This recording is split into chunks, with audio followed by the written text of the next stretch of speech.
You sit down at your kitchen table, wrap the cuff around your arm, press the button, and trust the number on the screen.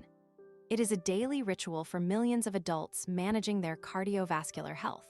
But what if the number staring back at you is a complete lie? What if a simple mistake in how you are sitting or what you are wearing is artificially inflating your reading by 20 points? 20 points is an enormous margin of error.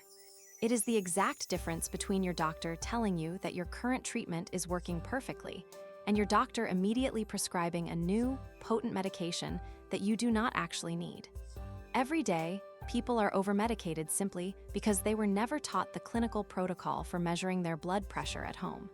Today, we are going to fix that.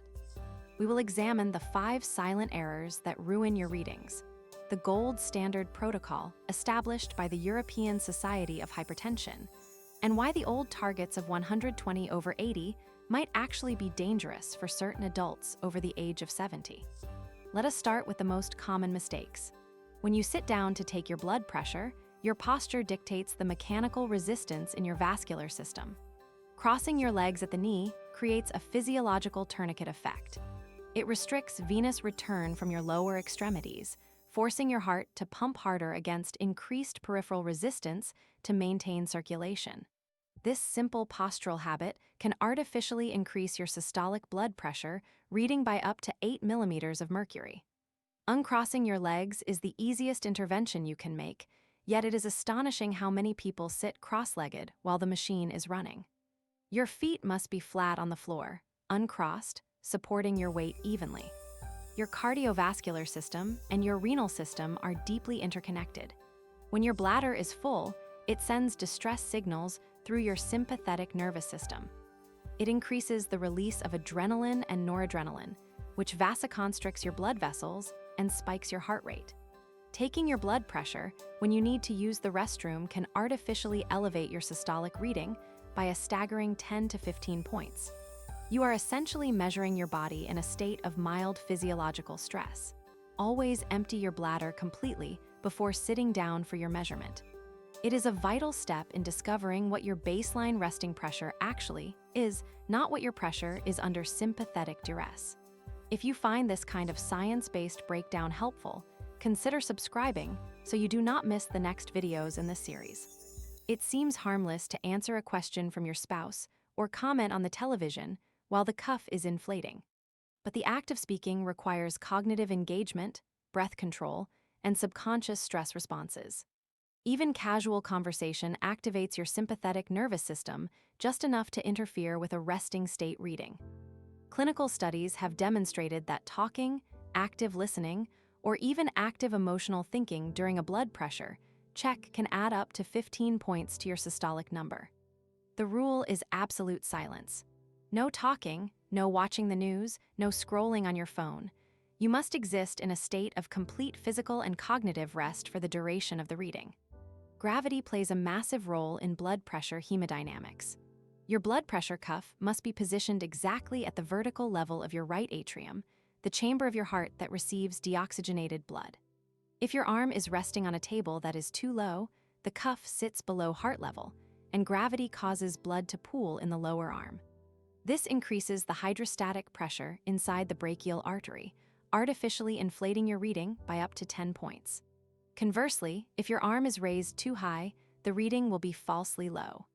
Furthermore, if your arm is unsupported and you are using your shoulder muscles to hold it up in the air, the isometric muscle contraction will spike your pressure immediately. Your arm must rest completely passively on a table, with the midpoint of the cuff perfectly aligned with your mid-chest. But all of this precision is useless if your equipment is flawed.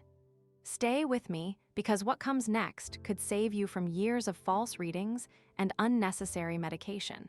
This is perhaps the most universally violated rule in both home settings and, unfortunately, busy clinical environments. A blood pressure cuff is designed to measure the precise acoustic vibrations and pressure changes against the bare skin of your brachial artery. When you place a cuff over a long-sleeved shirt, especially a thick sweater or rolled-up fabric that acts as a tourniquet above the cuff, you introduce massive acoustic interference and uneven compression. Depending on the thickness of the fabric, clothing can distort a reading by anywhere from 5 to 50 millimeters of mercury. Taking blood pressure over a sleeve renders the number completely meaningless. You must roll your sleeve up loosely, ensuring it does not constrict the upper bicep, or better yet, wear a short-sleeved shirt specifically for your measurements. The European Society of Hypertension has outlined a definitive, foolproof method for home monitoring. For 30 minutes before the measurement, there must be no caffeine, no smoking, no heavy exercise, and no large meals. You must empty your bladder. You must sit in a comfortable chair with back support. Your feet must be flat on the floor, legs uncrossed. Your bare arm must rest on a table, completely relaxed, with the cuff at heart level. Once you are in this position, you must sit in absolute silence for 5 full minutes before pressing the button. Do not skip this 5-minute rest period. It takes your vascular system time to transition from an active state to a true basal resting state. Press the button. Remain perfectly still and silent. When the machine gives you a number, write it down. But you are not done. A single reading is inherently flawed due to natural cardiovascular variability. You must wait exactly 1 minute, remaining completely still, and then take a second reading. Your true blood pressure for that session is the average of those 2 readings. This protocol should be performed twice a day. Once in the morning, right after waking up and emptying your bladder, but before you eat breakfast or take your blood pressure medication. And once in the evening, before dinner. Keep this up for 7 consecutive days. Not all home blood pressure monitors are created equal, and many cheap devices sold online are dangerously inaccurate. You must use an upper arm cuff monitor. Wrist and finger monitors are notorious for massive inaccuracies. You must ensure your device is clinically validated on registries like Validata.org or Strida.org. Additionally, you must verify your cuff size. A cuff that is too small for your bicep will artificially inflate your reading. A cuff that is too large will artificially lower it. Using the wrong cuff size introduces an error of up to 15 points. For decades, aggressive blood pressure lowering was the ultimate goal for everyone. The target was always 120/80. But modern cardiology has recognized a crucial nuance regarding physiological aging and frailty. As we age, our arteries naturally lose elasticity and become stiffer. While high blood pressure is universally dangerous, dropping blood pressure too low in older, frail adults can be catastrophic. A landmark study published in the journal Hypertension analyzed over 19,000 patients and proved that chronological age is actually a very poor metric for setting blood pressure targets. Instead, doctors now look at the frailty index. If you are a vigorous, healthy, active 75-year-old who plays tennis and gardens, your target should generally align with a younger adult. However, if you are a frail 75-year-old with multiple comorbidities, a history of falls, or cognitive decline, aggressively pushing your systolic pressure down to 120 can drastically reduce the necessary blood flow to your brain and kidneys. In frail older adults, mild, controlled hypertension is often tolerated to ensure adequate organ perfusion.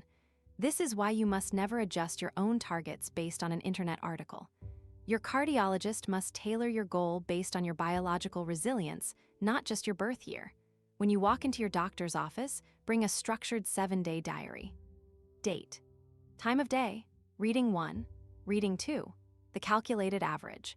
And a small notes section where you mention if you had a poor night of sleep or felt unusually stressed. This single sheet of paper transforms your 7-minute appointment.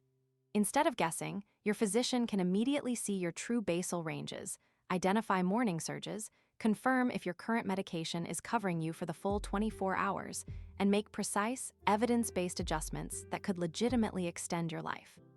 Take the guesswork out of your health. Uncross your legs, support your arm, and measure with precision. Your heart depends on it. If this video helped you, hit the like button right now. It really helps more people find this information. Subscribe to the channel and tap the notification bell so you never miss a new video. Share this video with someone you care about. Sometimes one video can change a life. Drop a comment below and tell us what you think. We read and respond to every single comment. Thank you for watching. Take care of yourself and your loved ones. We will see you in the next video.